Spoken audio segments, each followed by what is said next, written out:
जय श्री राम दोस्तों, कैसे हो आप सब। दोस्तों आज की हम इस वीडियो में आपको अपने मर्यादा पुरुषोत्तम भगवान श्री राम उनके आखिरी वंशजों के बारे में बताएंगे कि उनकी आखिरी पीढ़ी के लोग कौन थे। तो आप बने रहिए मेरे साथ इस वीडियो में। अगर आपको ये दोस्तों वीडियो पसंद आए तो मेरे चैनल को लाइक, सब्सक्राइब और कमेंट अवश्य करें।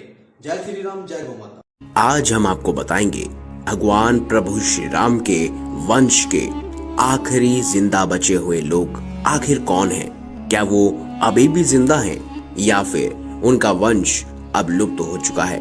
आज की इस खास वीडियो में आपको यही जानने को मिलेगा। दोस्तों, भरत के दो पुत्र थे, तार्श और पुष्कर। लक्ष्मण के पुत्र चित्रागत और चंद्रकेतु और शत्रुघ्न के पुत्र सुबाहु और शूरसेन थे। मथुरा का नाम पहले शूरसेन था।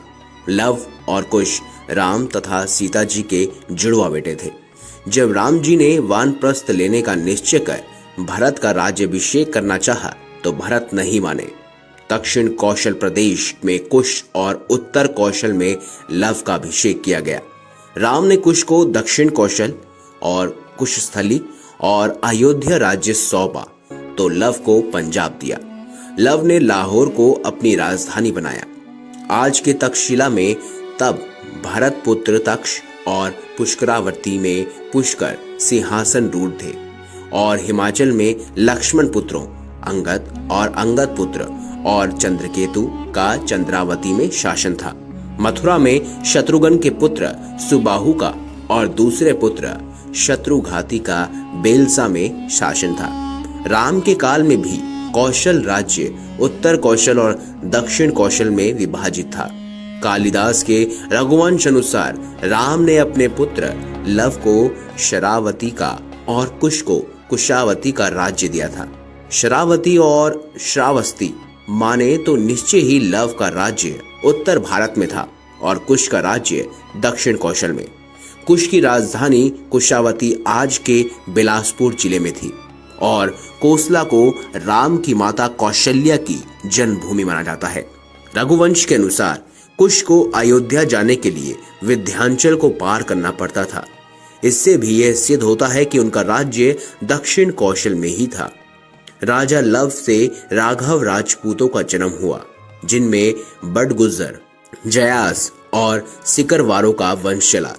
इसकी दूसरी शाखा भी सिसोदिया राजपूत वंश की, जिनमें बसैला और गुहिल वंश के राजा हुए। कुश से कुशवाहा राजपूतों का वंश चला और ऐतिहासिक तथ्यों के अनुसार लव ने लवपुरी नगर की स्थापना की, जो वर्तमान में पाकिस्तान स्थित शहर लाहौर है। यहाँ के एक किले में लव का एक मंदिर भी बना हुआ है। लवपुरी को बाद में लौहपुरी कहा जाने लगा। दक्षिण पूर्व एशियाई देश लाओस थाई नगर लोहपुरी दोनों ही उनके नाम पर रखे गए स्थान हैं। अब बात करते हैं कुश के वंशज आखिर कौन थे। राम के दोनों पुत्रों में कुश का वंश आगे बढ़ा तो कुश से अतिथि और अतिथि से निष्ठन, निष्ठन से नभ, नभ से पुंडरीक, पुंडरीक से शेमंधवा, उससे देवानिक, फिर उससे अहिनक, उससे रूरू, पारियात्र, फिर दल, फिर छल, फिर उत्थक, वज्रनाभ, गण, व्युष्ठाप, वृषस, हरण्यनाभ, पुष्य, ध्रवन संधि, सुदर्शन, अग्रिवर्ण, पद्मपुरण, शीघ्र, मरु, पुरस्युक्षक, देवमणि, विवोदत, महाधृत्य, कृतिरात्र, महारोम, स्वर्णरोम, हस्तरोम से शिवध्वज का जन्म हुआ। ऐसे ही उसके खास कुल का निर्माण आगे बढ़ता गया। कुलवंश के राजा शिरध्वज को सीता नाम की एक पुत्री हुई और सूर्यवंश इसके आगे भी बढ़ा, जिसमें कृति नामक राजा का पुत्र जनक हुआ, जिसने योग मार्ग का रास्ता अपनाया था। कुश वंश से ही कुशवाहा, मौर्य, सैनी, शाक्य संप्रदाय की स्थापना मानी जाती है। एक शोध अनुसार कुश की 50वीं पीढ़ी में शूल्य हुए, जो महाभारत युद्ध में कौरवों की ओर से लड़े थे।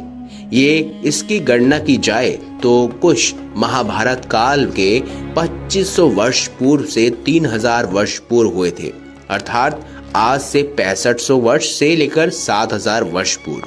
वहीं कहा यह भी जाता है कि कुछ मुसलमान भी श्री राम के वंशज हैं।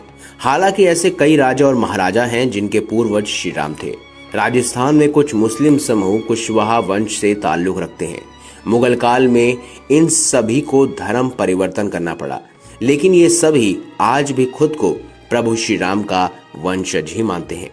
दोस्तों, आपको ये बता दें कि डीएनए शोधकर्ता अनुसार उत्तर प्रदेश के 65% मुस्लिम ब्राह्मण, बाकी राजपूत, कायस्थ, खत्री, वैश्य और दलित वंश से ताल्लुक रखते हैं।